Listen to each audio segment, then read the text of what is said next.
Hey guys, welcome to another Wake Up Humans. And we've got a special moment here for you. Nate kind of dropped this in on. We have some guests and a new hire with us today. So we actually have three chiropractic students from California who came into town to hang out and jam and just share the experience. And a new graduate who just took her last board. We're gonna in a moment let them introduce themselves, and then we just want to have an open discussion and see where this goes.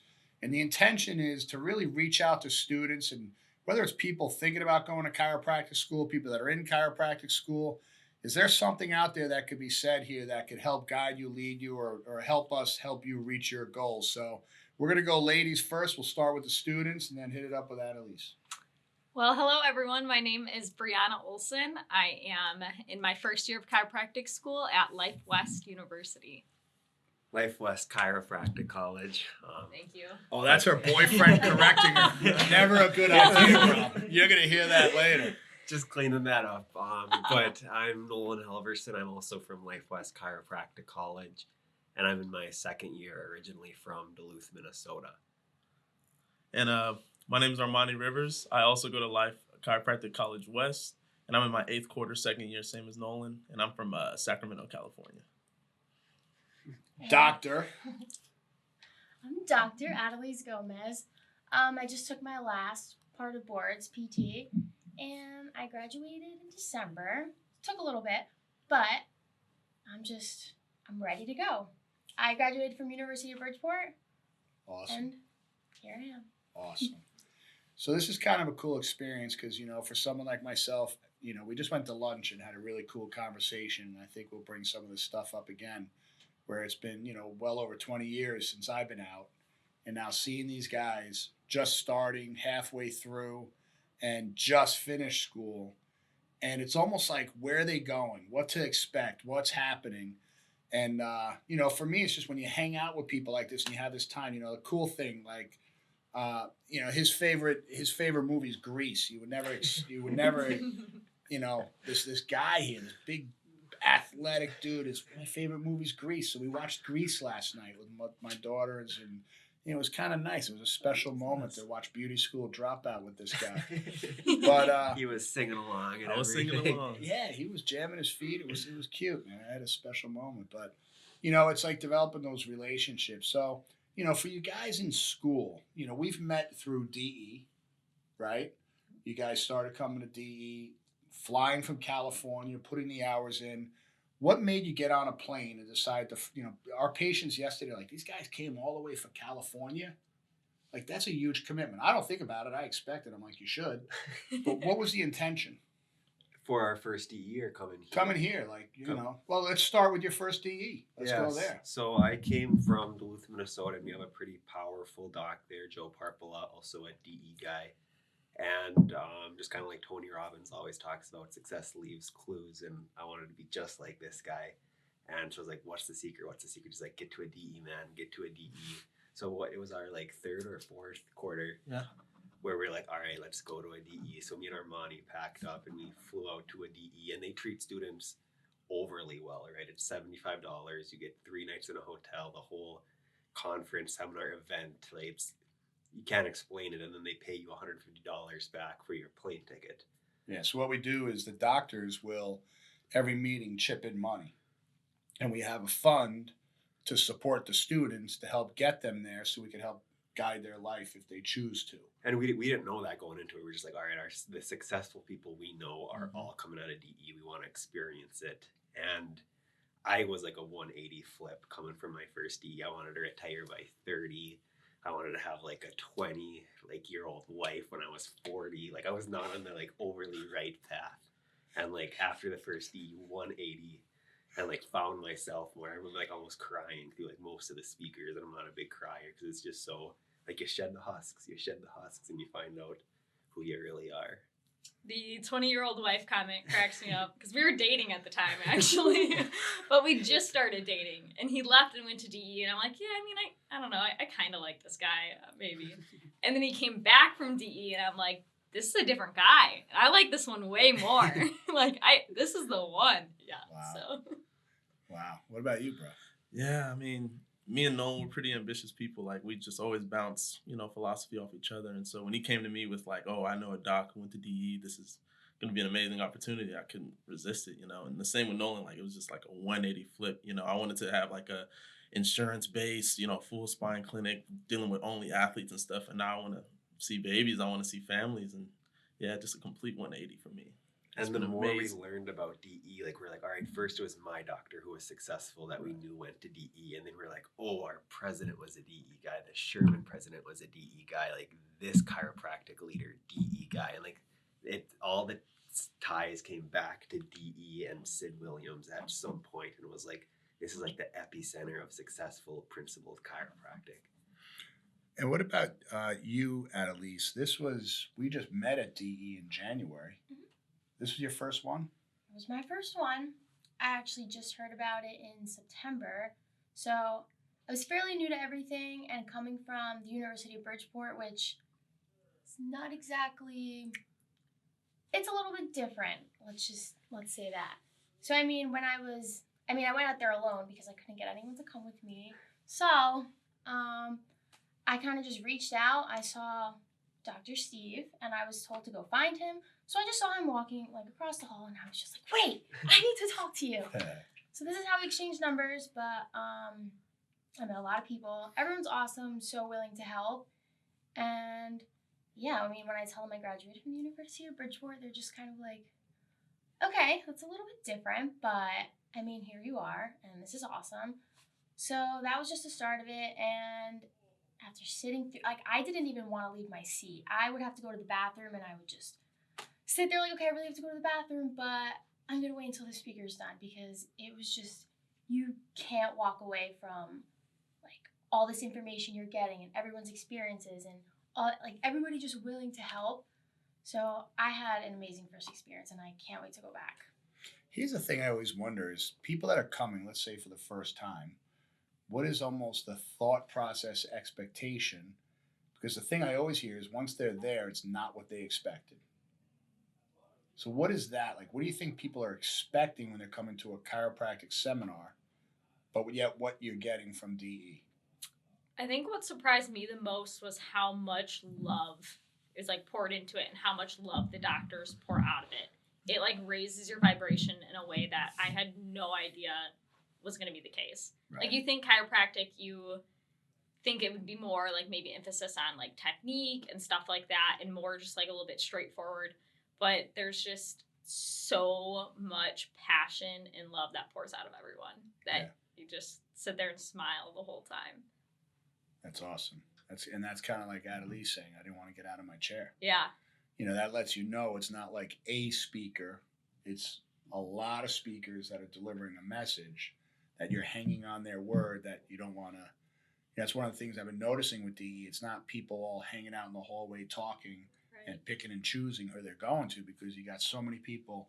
One of the things, I'll go speak at a different event, and they're like, oh man, I want to hear more. What's DE like? I said, it's everything you just heard in different tones, languages, experiences. And you don't know who's that one person that gets up and says that thing that connects with you. So it's, what do you expect? Did you have any expectation? Coming into it, I thought it was business, oriented. I'm going to learn the shortcuts of how to make money fast and stuff. But like Bree said, you learn that love aspect, and that's all you need. If you're coming from a place of service, of love, of, giving, you're going to get all you need in life and in your practice. So that's my biggest thing, honestly. You guys keep bringing up the money business thing. Mm-hmm. So knowing a lot of these DE speakers and stuff, are they poor people? No. So, I know people have said, well, DE people, because we keep talking about giving, loving, serving, they think we're giving stuff away. But it's no, that's our intention and heart, understanding there's the business hand that Dr. Sid always taught us about. And that's why you guys visiting different chiropractors and having the experience gives you hands-on experience. You saw me putting Jamie to bed last night, and what goes into that. It's, he's a kid battling you, 9 years old, and but I got to get adjusted first. And it's just, I don't know any other, and you could go to any of our DE guys and they'll give you that experience. It's not just me. It's just, if you wanted to go to Lieberman or Martinez or Paula, they'd be like, yeah, come hang out. There's doors wide open. And I think people wonder why, right? So you sit there crying, right? You're talking about just being a man whore, marrying a 20-year-old, and retiring at 30, and all of a sudden something shifted you in your seat. What do you think that was? Yeah, so I first went to DE because I was like, okay, it's like a mindset thing. Because I could see my chiropractor every time he came back, he was a little more like pumped up. I was like, all right, like rah rah, let's go, like fire you up a little bit. But then like you go and it like doesn't hit you in your head, it hits you in your heart, and you're just and it's like the husks come off, and you're like, you see yourself more, like who you're supposed to be, and like you said, like it's not just you there. You probably get like 30 speakers throughout the whole weekend. Yeah. And that I wasn't expecting that. So the first time I hold some judgment against like different speakers, like I didn't like listening to that person. But then like the next time when I like tried to clear that ego out of myself and was like, and I got like so much from them. And so like it's all the same message. It's all like how to be successful, and it is a mindset that you're getting. Right.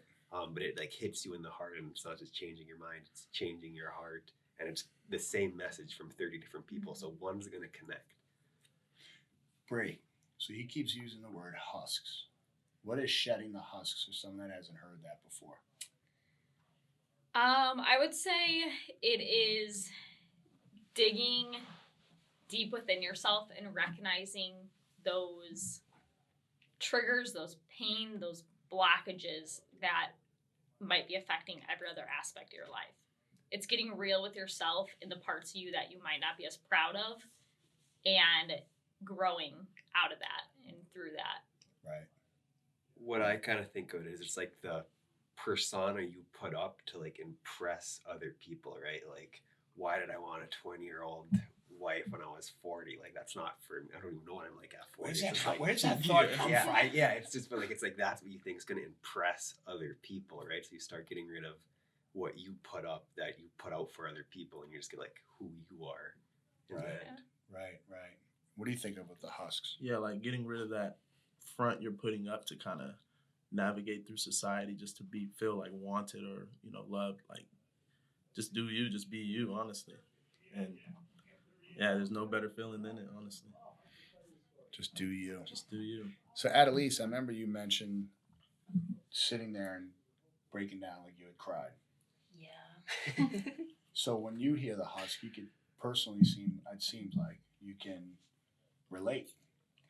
Yeah, so more so, when I think of shedding the husk, I think of like what's stopping you on the outside that's like making you come out of what you really are and how you really see chiropractic. And that was a big struggle for me at first. Like I said, because of the school that I came from, and it was just so different. So just having that realizing moment right there, it all happened in the same weekend. Everything was just so overwhelming, but at the same time, it was like a refresh. Like, this is why I'm here. And like, I just need to honestly just shut all the crap off and just like do what I graduated to do what I love to do. And as long as you stick with the principle, you're going to be successful, and two, all your patients are going to just see immense results from what you do for them. Yeah, that was a mouthful. That was good. I can't stop. Adelise is fired up. So last night we stayed here with all you guys and a couple of docs, and we were going through some adjusting, right? And how'd you feel this morning? I felt really good. Honestly, I couldn't even sleep last night because I was really excited to come back. Right. So. But did you sweat? I'm sweating right now. But yeah, I did sweat. So it's funny because here you are, she keeps talking about the school I went to. It does have to do with the school, but it doesn't, right? It's almost like God put you on the right path where you showed up at DE. And we all study the same stuff to pass boards, but the real deal comes in when you're learning communication and adjusting. So last night we were going through adjusting, knowing where you came from school, and I heard because of COVID, et cetera, you didn't have a lot of hands-on experience. You rocked it. Like the level of confidence, but yet there's that self-doubt, which is like, well, I don't want to have this self-doubt, but you're still a student. Like all you guys are still young. Like I've been doing this over 20 years. I'm still learning. I'm still training, still growing. But when you told me this morning how like last night you were sweating, but I hit it well. Oh, yeah, that. So, yeah, I mean, I was put on the spot between like all these guys, which I mean, it's only 3 extra people, but I just didn't expect, me to just start adjusting in front of people, I guess. Also more the fact that it was a little bit intimidating because they are students, so I wanted to be like, okay, I got this. Like, I graduated months ago, I should have this down.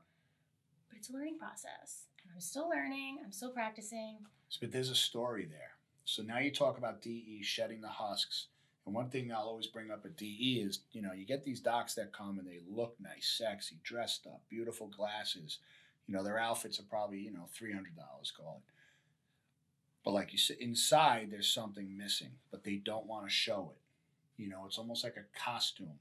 So this expectation of, well, they're students, I'm graduated, I'm technically a doctor now, like I should have this. Mm-hmm. And I think that's one of the things that DE does is create a space to say, we never get it. That's why Dr. Sid, if someone says, hey, how you doing? Dr. Sid always said near perfect, right? Because we're never perfect, right? Well, we know perfection when we die, you need God. And you're like, oh, that's how it was supposed to go. But we're going to screw up all the time. So we can't put these expectations on ourselves that creates false barriers. And I really think that's what we do to each other by creating expectations and not creating a space to share and open up to let each other grow, right? So that's one of the things, like, you guys all sat through our team training and meeting today with Life Family Chiropractic. What did you guys see with that experience, just from your different perspectives? Let's start with Armani. I saw a lot of room to grow. Like, a lot of people were put on the spot, and they were nervous, obviously. They didn't want to mess up in front of their coworkers, and, they just pushed through it. And just to see that growth and that willing to, and knowing it's okay to mess up, they're here for me, like, it was awesome to see. It's funny, like, twice now, put on the spot. I think I'm good at that. Oh, The less time you have to think, you got to find your innate and just react. It's, I remember my daughter was taking Taekwondo and she started becoming a black belt. And I'm like, yeah, but you can't fight. So I would attack her at home. I would just go up to her and I would throw a right hook and, she would duck. And I'm like, you're dead. You closed your eyes, you ducked, I own you. Got it to the point where she would know how to react, and we built the reflexes.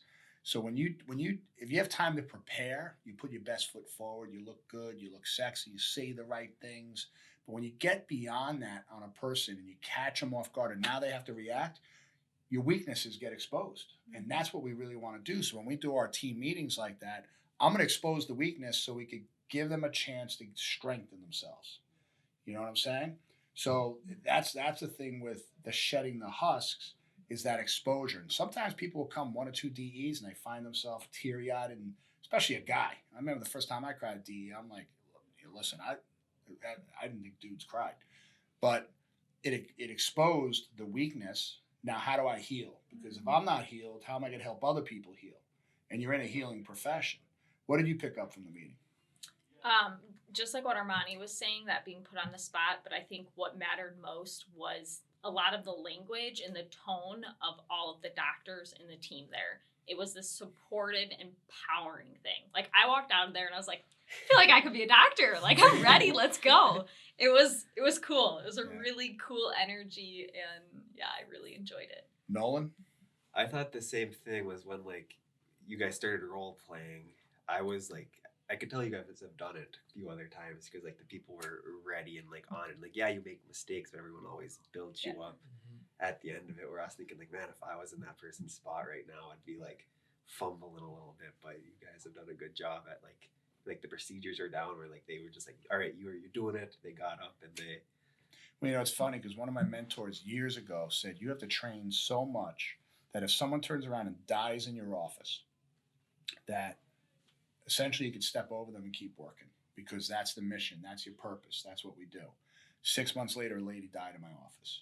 So after I revived her, put her in a chair, the ambulance was coming, I went back and we adjusted about 85 people, right? I mean, I was shaking, but it was like the sweating. I didn't show it. I went back to table 3, started adjusting. The ambulance guys came in. They were working on this woman, but my patients wanted to get adjusted. And to this day, it rocks my world that everyone didn't say timeout. Some lady just died. Like, we're leaving the building. The ambulance pulled up in front of the building. People walked around. It came in. There was a gurney in front of, we had a hand sign-in sheet at the time.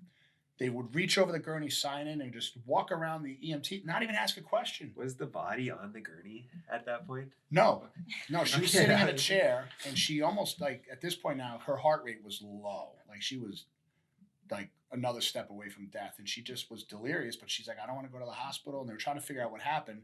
Finally, they said any change in medication, and they had changed her heart medication, and they said, oh my gosh, that's the one they're having trouble with. The EMT guy said, he looked at me, he goes, Doc, if she got in her car with her, because her daughter had dropped her off and came back to get her, if she was in the back seat of the car, she would have died. So the medication stopped her heart, and then I revived it. But the principle of the matter was, like, you talk about purpose, like having your purpose and sweating. I went back to table 3, and this patient still comes in years later. We just talked about it the other day. Cause I said, Glenn, remember? He goes, yeah, that was crazy. He goes, that lady like died. I go, yeah. But I said, I walked back over you. You started talking about your low back. I'm like, he goes, yeah, but you adjusted me. I said, I didn't know what else to do. But the training, but the fact that I had a mentor that mentioned it, and I prepared myself, and when it happened, stuff just happened. We took care of business, and that was basically it. Now, Adelise, like, now you're in the game. You basically, I'm assuming, signed the contract today. You're in. You're all set. Adelise is now one of our doctors in training, and we have this whole system now of you're seeing it through a little different perspective than someone who's halfway through school. Now, you're a doctor. Like, your game has started full throttle. What did you feel in that environment?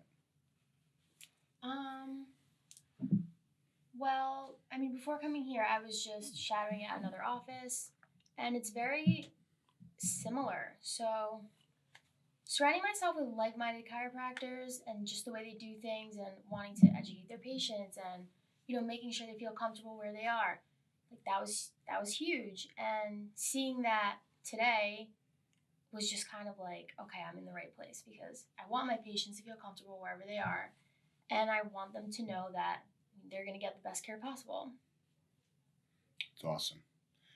And I'll tell you right now, Adelise, one of the best conversations we had, and this is where I knew, okay, we'll take her in as one of our docs. Is I said, what do you really want? And she's like, I want like to be a DE chiropractor. And then you also said, I want to be up there speaking someday. Yeah. That's ballsy, but I love it. Like, give me ballsy.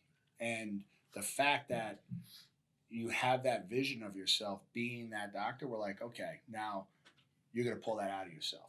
Like, we'll drive you. We'll put you on the spot. You'll get there. But to all the DE crew listening right now, you could definitely look forward to hearing Adelise somewhere down the road. I mean, yeah, the whole plane ride back, I'm already preparing speeches in my brain. And, I mean, I wasn't even a chiropractor yet at that point, so. But what's cool for me is, as you guys know, I got 4 daughters and a son. Sierra, hands down, wants to be a chiropractor.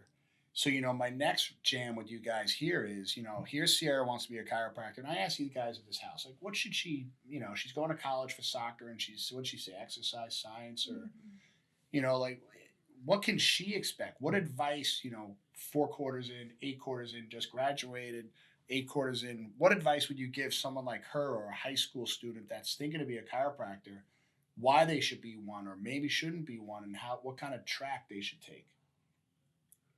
Ladies first. Girl from the horn. Okay, well, my track was a little non-traditional. I actually didn't go down the science track, so I feel like she does have an up allowing herself to get that basis of science in undergrad before going into graduate school. But the biggest thing, I think, for me to do it all over again is just expose myself. She has a huge resource of having you. The more she can be in your office, the more she can be in other offices and at DE and things like that. So she has a clear idea of what chiropractic is and how she wants to portray that, I think is huge. What are your thoughts, Adelise?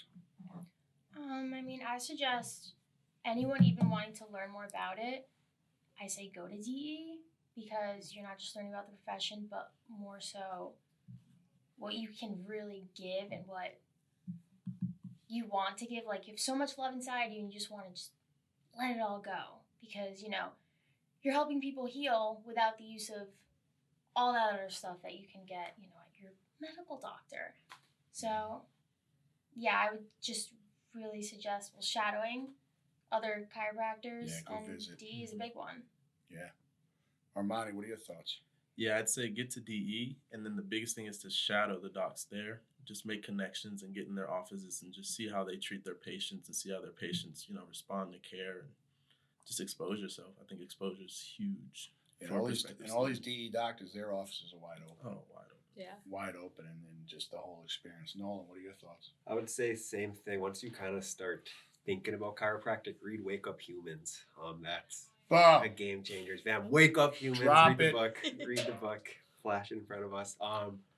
But on top of that, like in undergrad, I only did 2 years of undergrad, and because you only need 90 credits to get into some chiropractic colleges. So I did that in 2 years just because I knew that's what I wanted to do. And then everybody thinks, like, I tutor a lot of classes at school, so people are like, oh, like, you're smart and stuff. I just work hard. So it's like, what do I want to take in undergrad? Like, take whatever you want. Be like an art history major, because nothing's hard to learn. You just learn it, right? It's a few processes. You walk through it, and you just put the time in and like learn how you learn yourself. And then like so don't worry about like, oh, is chiro school hard? Like, yeah, like so is learning anything else, right? So just learn it. But as a sidebar, if they only have 2 years of college, right, you're limited on the states you could practice in. There are 13 states you can't practice in. Can't. Yeah. Okay. So, So like the cool one's Florida. So you're locked out of Florida. Unless your wife is a chiropractor who has a full degree, then you can just let her work. That's true too. Oh, you looked at each Yeah. other. Got you. Annalise, what would be your advice to her? To Sierra, if you're talking to Sierra and Oh. saying, "Oh, you can Yeah. talk to her about marriage." well, I mean, she's been to DE. She's read your books, I assume. Oh, I would just tell her to have fun in undergrad, play some sports. that's what I Yeah. said. That's what I said. Because once you get into chiro school, that's kind of when it's like game on Work. a little bit more, where you Be got to serious, start yeah. being more of a professional. You can't. Bro, what's that on your finger? This is a safety pin. Safety ring. pin. What is that? So this is actually has a really cool story behind it. Probably like Explain that. a month ago, I was like, I want to start wearing a ring. I don't know why. Maybe like Judson wears some rings. I want to look more like him. So like we went out like looking for rings, and like I wanted like a lightning bolt, like the power or something of like a chiropractic adjustment, and like nothing like worked out. And then this last weekend, I actually had my great grandma's funeral. She was 95, awesome woman. Had COVID, beat COVID like at the very beginning. So, and then she just passed away at old age this last like few weeks. And one of my cousins like came over to the table and like giving out like her old jewelry and stuff. And they were like, "Oh, like, does anyone want this ring?" And like I saw it, and like I was her great grandson, and like there was like her grandkids there. So like my aunts, and I was like, I didn't want to take it from them. And like one said like, "Yeah, I want it." So like she took it. And then like for the next 30 minutes, I was just getting like beat up in my head. I was like, I have to say something. So I was like, yo, like, can I see that ring? And she was like, why? I was like, oh, it's like a chiropractic thing. Like an open safety pins when your neurology's not working right. And it's disafferentation, efferentation. And when it's closed, it's like you're subluxation free and everything's working how it should. And she was like, you have to have this. So now I have a chiropractic. So grandma Yeah. dropped a bomb on you, bro. Yeah. So it's a cool reminder when I put it on in the morning for the last like week. It's just like, okay, like chiropractic, living connected. Well, the safety pin cycle is one of our biggest philosophical explanations. Yeah. That's huge. That's huge. Yeah. So that was a cool And universe. that came quote unquote by accident. Yeah. You know, it's almost like a stamp of like the next part of the journey. Mm-hmm. That's cool, man. Yeah, I saw that. That's badass. Thank you. That's badass. Yeah. I want to try to get him to cry. He's ready to cry. Let's get him to break down, talking about grandma. That's one of those things. A great book to read is Celestine Prophecy, where it talks about nothing happens by chance. And you think about grandma passing and being in this thing, and they're handing out. I mean, how often are they handing out jewelry like at a funeral? I think she had this on in her casket too, because it was like her watch and other Shit, ring. they took it off. And Yeah. So, is that legal? I think. Is that like a Minnesota thing? We're gonna take that stuff.